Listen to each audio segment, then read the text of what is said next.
12 দিন বা 13 দিনৰ পিছত তো গাইছ আৰু ইফালে আছে তো আমাৰ দুজন চাইকেল মই বাৰু ৰাইডত নাযাওঁ মই কাৰণ ইফালে চাব পাৰে ঠেঙৰ মানে অৱস্থা নাই আৰু ইফালে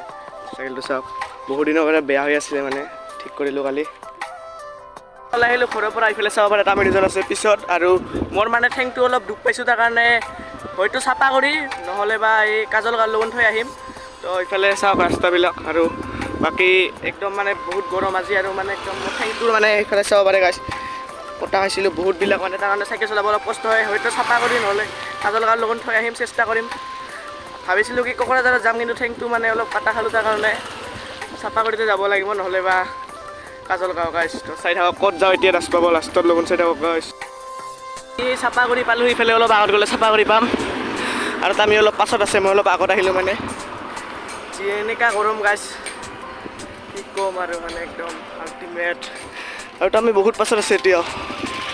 তো গাইছ এতিয়া বঙাইগাঁও টান পাৰ কৰাই দিলোঁ সেইফালে চাব পাৰে গাইছ সিফালে আগত বঙাইগাঁও টান আৰু মই যাম কাজল গাঁৱলৈকে আৰু কাজল গাঁৱৰ পৰা 7 কিলোমিটাৰ আছে আৰু ঠেংটো বহুত বিষাই আছে গাইছ তাও যাই আছোঁ আৰু ইমান গৰমত তো আমি দুজন আগত আৰু মই অলপ পিছত আছোঁ কাৰণ বহুত গৰম লাগিছে গাইছ ঠেংটো আৰু বিষাই আছে পুৰা কি ক'ম আৰু গাইছ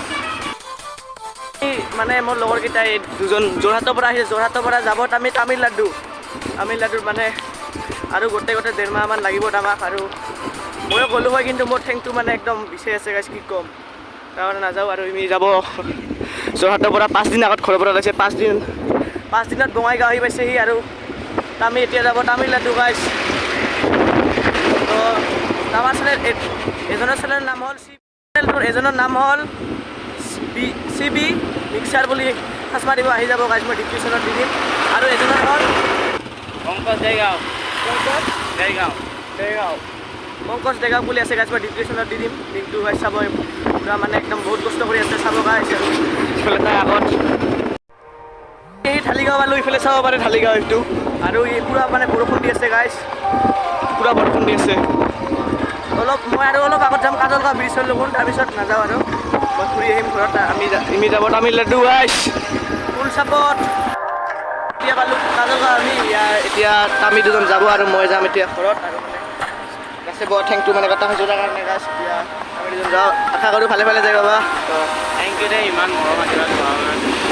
হ'ব গাছটো আৰু 3 মাহ পিছত লগ পাম গাছ 3 মাহ পিছত আহিব না ঘূৰি তো গাছ 3 মাহ পিছত আৰু লগ পাম গাছ মই এতিয়া আছোঁ কাজল গাঁও ব্ৰিজৰ ওপৰত ইফালে চাব পাৰে আৰু মই অকলে আছোঁ গ'ল এতিয়া তামিলনাডু ফালে আশা কৰোঁ আমি ভালে যাই পায় তো এতিয়া মই অকলে যাই আছোঁ ঘৰত লগ পাইছোঁ অলপ আগত যাই গাইছ এতিয়া ঘৰত তো আজিকালি মানে ব্লগটো ডাঙৰ নকৰোঁ আৰু বহুত দিন পাছত ব্লগ কৰিলোঁ মানে বহুত খাটা হ'ল ব্লগটো তো আমি 3 মাহ পাছত আহি আমি ভূটান ৰাইডত যাম 3 মাহ পাছত আহি পাব তো আজিকালি মানে ব্লগটো ডাঙৰ নকৰিলে আজিকালি সেই ভালে ৰেচপেক্ট কৰি দিব আৰু আপোনাক ছাপৰ্ট কৰিব গাইছ তো আজিকালি বাই